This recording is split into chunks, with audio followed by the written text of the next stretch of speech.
Okay, so this is going to be a quick little video on functions and why you might want to think about writing your own functions and how you would do that if you do want to. So functions are something we use constantly in R, and you're used to having functions made for you. But writing your own functions can allow you to automate a task. So if there's something you want to do over and over again, you can write a function to do it, and that will just make it easier. That can also make your code much easier to read because instead of repeating the same thing, it only says it once and you can explain it once well. And sometimes I think writing functions helps you break down a complicated question where it takes a lot of steps into a series of easier steps where you can figure out each one and then just put the functions together to solve the big problem. So one of the common functions in R to write out is a standard error. The standard error was actually apparently left out of R in the hopes that people would write it themselves, that they would give them a starter function and everybody would have to use it and therefore feel comfortable writing functions. So if we do that, this is actually the standard error function, and I'm going to go through how you would write a function like this and what the different parts mean. So let's start basics though. That one's a bit scary. So let's start with what is a function and how do you write one? Well, in the last video, we talked about basic object types in R. For example, numeric objects. We could put the number 12 into a variable named number, and then we could take the class of that object and find out it's a numeric object. And if we type just the name of the object, we get back what was inside, which is the value 12. Functions are just one more of the basic object types in R and can be created and interacted with like any other object. So say I take this function square, and I'm going to have it be a function that takes an argument x and returns that value squared. Obviously a little silly because this doesn't really accomplish much. It's easy enough to write, take it to the square, but let's go ahead with it. So I have a function square. I can ask what class it is, and it will return the class of function. So it's an object with a class, object or class of being a function. If I just type the name of it with no brackets, it'll return what was inside the object, which is the code that it should run. So in this case, you get back what the function actually does.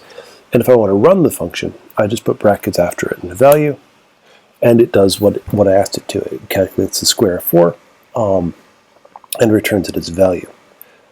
If you've got a longer function, this one was written as a single line, but you can add multiple lines by using squiggly brackets or squirrely brackets to contain multiple lines within the function. For example, here I'll take my square and I'll just make it version 2. Again, it's a function of x, but now instead of writing the code up on the first line, I'll put a squiggly bracket. I can add some comments to that. So one advantage of having those multiple lines is that you can add comments to your function. And I can break it up. I can say, well, I'm going to take x and square it and put it into the variable y, and then I'll return the variable y. And if we put that into R and test it, again, it works fine. It works just the same way. To create a function, you specify that you want a function, and then you tell it what arguments that function has within the brackets. You can also choose to give some arguments that already have a default value. So let's say I want to make this more general. I'm going to create a function exponent, and so I tell it, create an object exponent. It's a function that I want to create. It's going to have two arguments, x, which will be a number that goes in, and then power, and I'm going to give power a default value of 2. And again, it's the same function as square, except instead of 2, now I'm raising it to power. And we can test that. We can load the function into R and run exponent of 5. And that gives me 5 squared because the default value of power is 2. But if I wanted to then use it for a cube, for example, 5 to the third power, I could do that by specifying the power argument as something other than 2. Now, R is pretty flexible when you call a function. You can name what you're calling. So for example, I could tell it that x is 5 and power is 4. But I can also just do them in the right order. It knows that the x value should come before the power value, and so I can run it that way and I get the same answer. It's in some ways better to use names because that fixes any problems in order. For example, if I said power equals 4, x equals 5, it would still work and give me the right value. But if I reverse the numbers, R doesn't know which one of those is x and which one of those is the power. And so you can see that that would create the wrong value in this case. If I wanted 5 to the 4th power, instead this would give me 4 to the 5th power. Now, in terms of what you get back from a function, functions return the final value that you have in the code. So if I have a little demo function here of x and y, I might say, okay, take x and multiply it by y, and then for some reason I've put the word hello here on a second line. If I run that function with x and y being 3 and 2, it just returns hello. In fact, the x times y does nothing and doesn't return any numeric value. You can be explicit, though. You can make that much clearer and tell it to return x times y. And now that will be the value that gets returned, and it will ignore the hello. So let's just try that. So here I've got x and y. I tell it to return the value of x times y. Then I got this word hello, but in this case that accomplishes nothing. And so when I run it now, it gives me 3 times 2. The problem with our functions sometimes is they only return one thing. So if you've got 2 values, let's say you wanted to have both x and y, both x times y and hello returned, you would need to combine them into a single object. One of the most common ways to do that is as a list. So I can rewrite my function to tell it, okay, z is going to be x times y, and this value I'm going to call text is going to be hello. Now I want you to return a list where you have both a value and a message. And if I do that and run it, now it's going to return both the value I asked for and the message hello. So you can pretty much return as much as you want, but you have to wrap it inside one object. It's a little different for arguments. While functions return only one thing, they can accept as many arguments as you want to specify. So you can put lots of different things, x, y, power, whatever you want, as arguments of your function. You can also pass arguments through a function to something nested within it using ellipses, which are really useful. For example, say I want to do a particular type of plot of species rank abundances, but I want flexibility in how it looks. I could add this ellipsis, which is 3 dots, as an argument to both the function call and then within the function as to where I want those arguments to be used.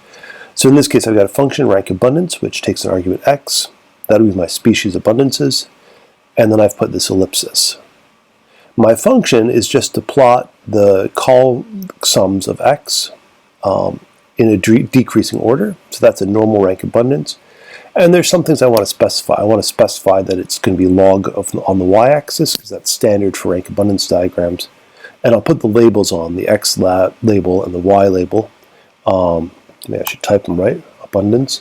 But then I've got this last bit here with the ellipsis. That gives me the ability to control the plot by sending additional arguments. So we can try that. I'll load the function, and then I can run it on the data set. I'm going to use Dune because it's readily available, and run the function, and it produces a nice little rank abundance diagram for me. But if I want to add a title to that, maybe change the point type and change the color, I can pass those arguments through. So I'm still running it the same way, rank abundance of Dune, but these other arguments here will be passed through to change the plotting of that output. And so there I've run that, and you can see now it's got a nice title on it, and I've got red points, and I can continue to modify that until it looks like I want it to. Now, just a little aside, some functions are a little bit weird in that they don't use brackets for their arguments. They actually sit between their arguments, and you're used to that, such as the plus function, 2 plus 3. The function is plus, but it doesn't. It sits between the 2 and the 3. So those are called operator functions. And there's some that are longer names, like in. So is 2 in the numbers 1 through 4, and the answer would be true. You can write those as well. There's just a little trick, which is that you have to use a quote, either single or double, and then a percentage sign, and the name of your function. So in this case, I find it really useful to have a function not in, which is sort of the opposite of in. So I'm going to give it x table and then not x in the table. And I can test that, so I could go to not in C 1 through 4, and I run that, it comes back with false.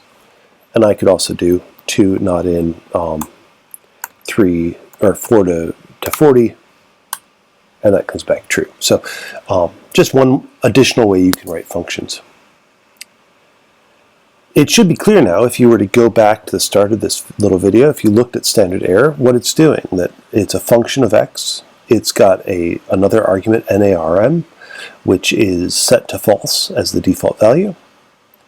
It then has an if statement, so it says if NARM, so if that's true, then it's going to take x and remove any NA values from x. And then finally it will calculate the standard error as the standard deviation divided by the square root of length, and then return that standard error to you. So what seemed complicated at the beginning is hopefully seeming a lot more straightforward. You can use these functions in lots of different ways. You can use them just like any other function, including within things like apply, which in this case, say I've got a matrix of some random data, and I want to take the mean value of the rows. I could use apply on the random data, 1 to do the rows, and I could use a built-in function like mean, and that would give you the mean value for every row. But if I wanted the standard error, which is a function I just wrote, I can also run that, and it will look identical in terms of it behaves just like any built-in function in R. You can also write anonymous functions, which exist only within a call, or similar. Sorry, within a call to apply or similar functions. For example, instead of writing standard error, I could have just written it out as apply to the same matrix on the rows. Now here's the anonymous function. I tell it I'm going to give it a function, and then I tell it what that function is going to do. In this case, it's a little simpler. I haven't put in the removing NA values, but I tell it to calculate a standard error and how to do that just within this call right here. That doesn't create anything permanent. It's just for the temporary activity of this one call to apply, it can use that function, and I can run that, and again, it gives me the same value.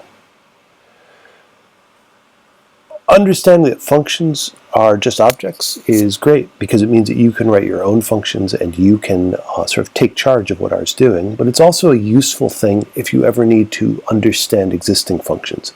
Because if you simply type the function name without brackets, you can see, in many cases, the code that's behind that function. For example, if we looked at the function spec number within the library vegan, you can see what its arguments are, and you could work through how the code actually works to calculate the number of species in a matrix.